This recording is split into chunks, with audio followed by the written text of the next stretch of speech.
What is going on, everybody? Welcome to the video. Today we're going to be going over the top 7 car activities to do in Tokyo, Japan.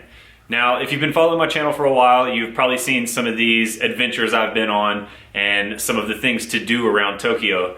But if you haven't been following my channel and you're not familiar and you're going to be making your first trip to Tokyo soon or anywhere in Japan, and you want to know what kind of car related things there are to do, well, in this video, I'm going to lay some of those out for you and hopefully make your trip to Tokyo fun and a car-filled adventure. For this list, I did kind of try to list it in order. So starting off number 7, we're going to go with Bingo Sports. Bingo Sports is a car dealership located just west of central Tokyo. It's still in the city, real easy to find. And it is a exotic car dealership, basically. They have everything from Ferraris, Paganis, I think they have all the old school like Toyota 2000 GT. They had one of those, super low kilometers, and it's just an amazing place. Even if you're not in the market for one of these cars, obviously, it's one of the best places to go to see some of what Tokyo Supercars has to offer. And it truly is incredible to walk in there, and the staff is all really friendly and okay with you walking around. They might give you a couple looks when you get close to the cars, and especially if you have a 5-year-old like I did, but Mason knows what he's doing, and he stayed away and took a picture with every single car in there, and they were totally happy and okay with that. So starting off the list, Bingo Sports, I would definitely recommend visiting. It's closed on Mondays. That is the only day of the week it's closed other than holidays. So definitely head over to Bingo Sports, check it out, enjoy it, and it's a fun walk from the train station, getting to see the big city as you walk to Bingo Sports. Now, number 6 on my list is kind of a combination of a few different things. What I'm talking about is Odaiba. Odaiba is a little man-made sort of island out in the Tokyo Bay, just to the south of the main part of Tokyo, and it is filled with quite a lot of cool things to do. It's a very technology high area, I guess you could say, but some of the amazing car related things they have are, number 1, the first stop is Joypolis.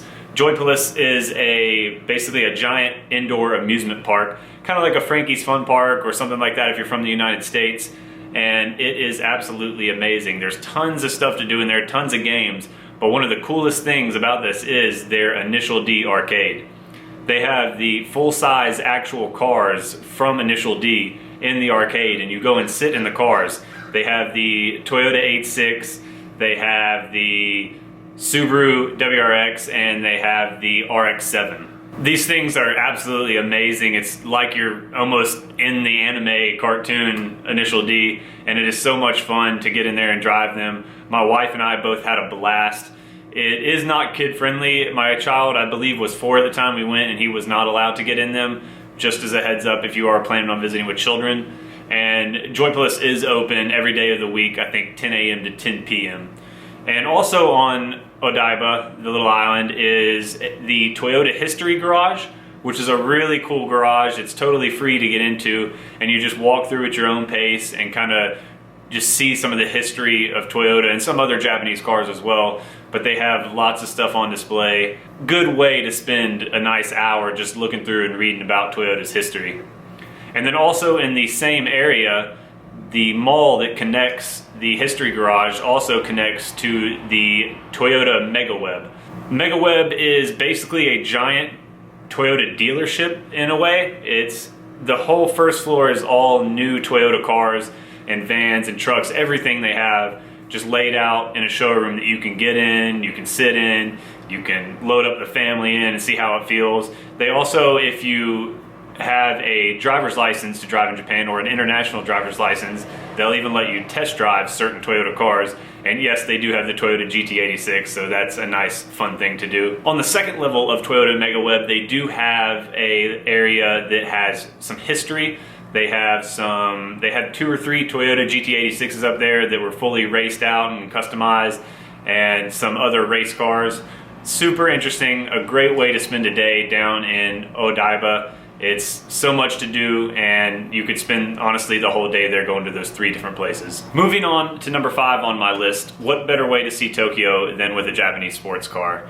There are quite a few different places in Japan you could rent sports cars, but in Tokyo, the closest thing you're going to find, and they even have an office at the airport, is Omoshiro Rent-A-Car. Omoshiro offers many different Japanese cars you can rent.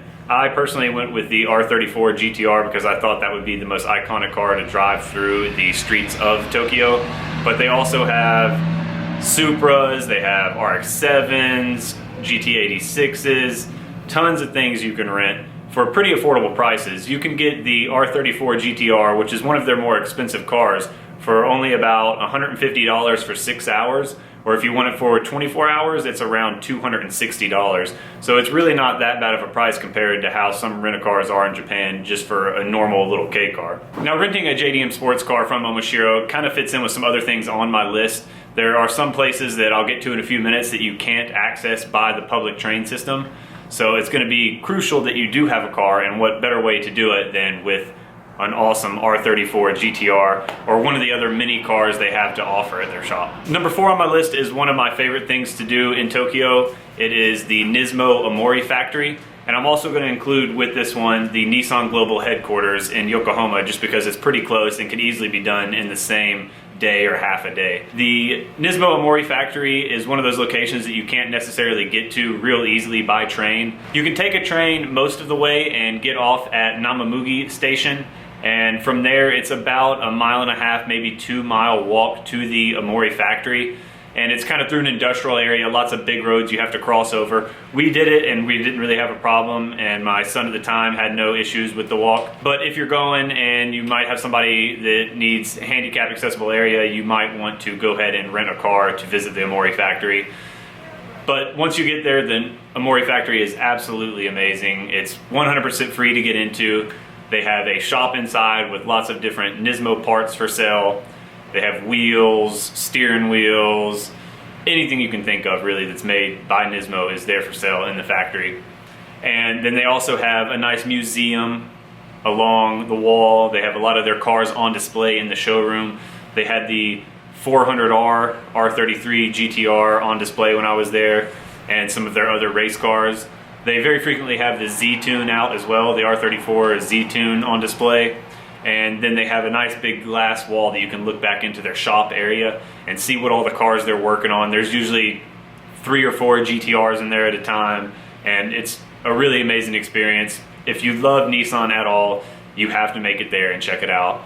I really enjoyed it, and it really is one of my favorite things to do in Tokyo. Once you leave the Nismo Omori factory, you can continue on that train, that same train, and head towards Yokohama.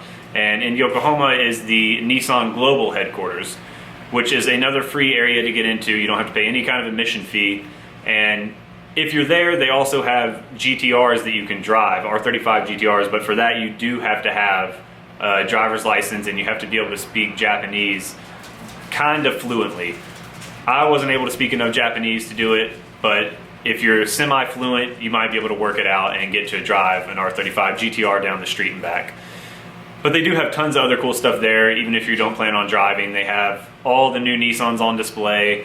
They have a nice R35 in there. You can sit in them all. You can get behind the wheel. Mason really enjoyed getting in the R35 and getting to see the GTR emblem on the steering wheel. It really is a fun experience to go to that as well. I would recommend it if you're going to the Omori factory to work in the Nissan Global headquarters in the same day. And they have a nice shop too with a lot of cool Nissan gear that you can purchase. The Nismo Omori factory though is closed on Mondays and Tuesdays. Nissan Global headquarters open all 7 days of the week. So if you're going to plan this trip, I just wouldn't do it on the Monday or Tuesday so you can hit both of them at the same time. Number 3 on my list is Up Garage. And Up Garage is a must if you are visiting Tokyo. If you're any sort of car enthusiast, which I'm sure you are if you're watching this video, you have to visit Up Garage.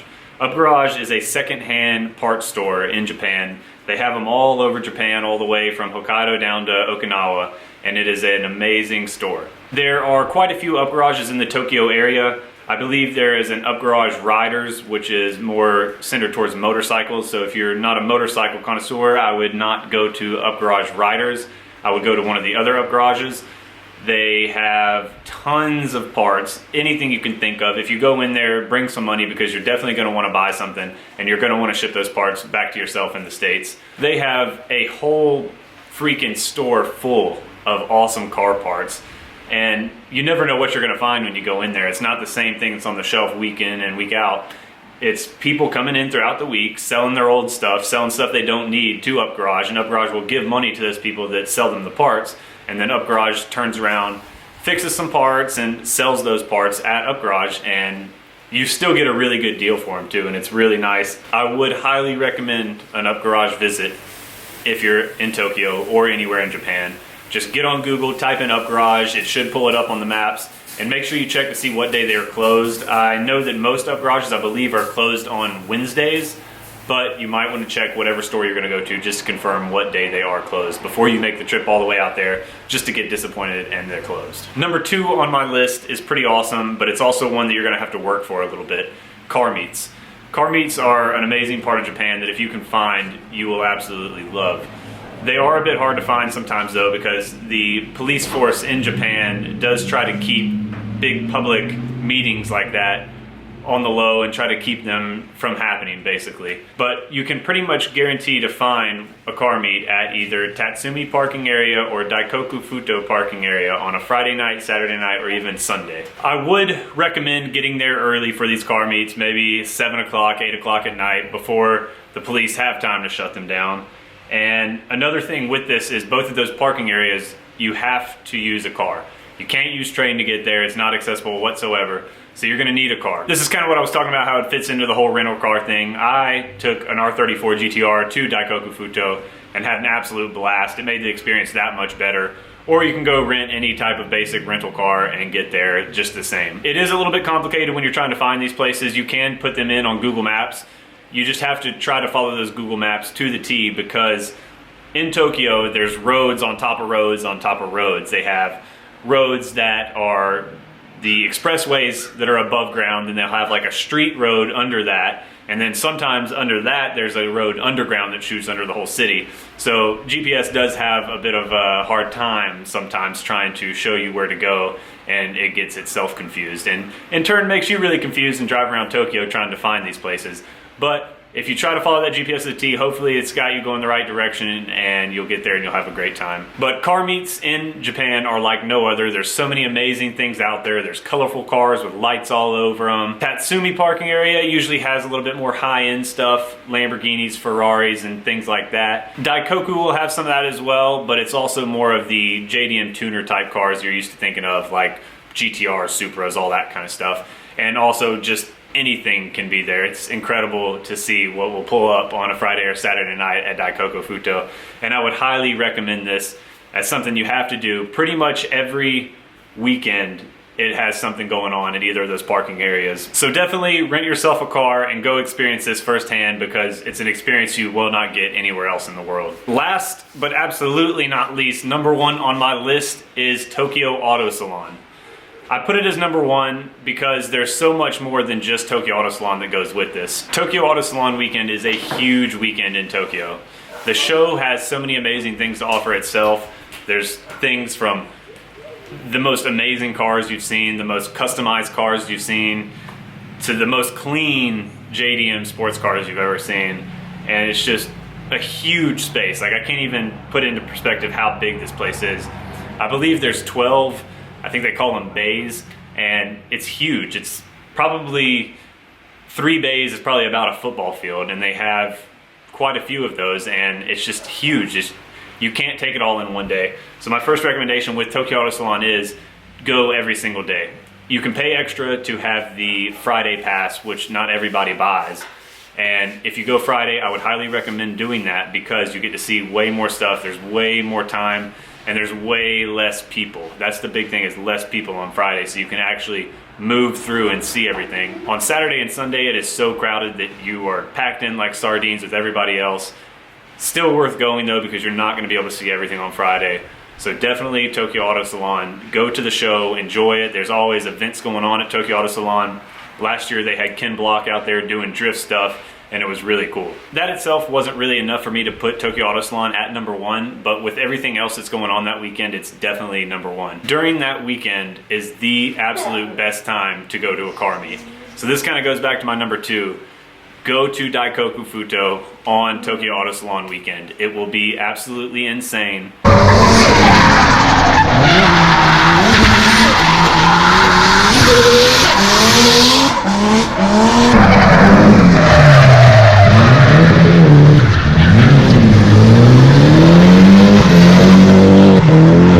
The cops will know that it's going to be insane though, so they will be there early, but you have to get out there and see what's going on at Daikoku because it will be the biggest meet of the year. They also have other meets that are going on during Tokyo Auto Salon time. They have the Tokyo Fresh Meet. That one you'll have to find on Facebook. You should be able to, if you're in the Tokyo area, to look up events, and you should be able to find the Tokyo Fresh Meet. That one usually gets shut down too by police, so you got to be there early. And there's been some other meets throughout the years for Tokyo Auto Salon, but the cops have really been trying to tone that down over the last few years. So basically you just need to get on Facebook and find different events that are going on during that weekend. Another guaranteed car show or car meet that's going to be going on during that time is the RWB New Year's Party. It's been going on for the last few years, and it is absolutely fun and absolutely amazing to go to. It's at the Hard Rock Cafe in Tokyo, and they pack this parking lot full of RWB cars, and it is so cool to go to and so cool to see. And you'll see so many amazing cars, and it just goes in with number 2, car meets. There's so many amazing things to see in Tokyo Auto Salon weekend. So Tokyo Auto Salon weekend, an absolute must, and you can even throw in and do all those other things that I talked about throughout this video in Tokyo Auto Salon weekend if you come for a few extra days. Rent a car, take it to Tokyo Auto Salon, go to the Nismo Mori factory, go to some of these car meets, and have an absolute blast while you're in Tokyo. That is going to wrap my list up today for the top 7 things, in my opinion, to do in Tokyo that are car related.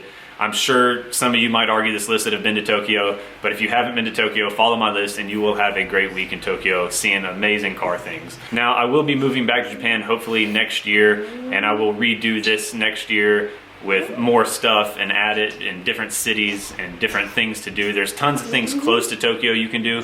Gunma is not far. They have the Initial D Cafe in Gunma, and there's so many nice mountain roads you can drive. Fuji Speedway isn't too far by train. I believe it's a couple hours by train to get there, and you can enjoy races there if you can find events that are going on there during the week. Japan has so many amazing car things to do that you'll never get to see it all. So look it up, do your research, follow my list, and you should have an absolutely awesome time. I hope you guys have enjoyed today's video. I hope it helps you in the future for your trips to Japan. And I will see you guys very soon in the next video. As always, thanks for watching.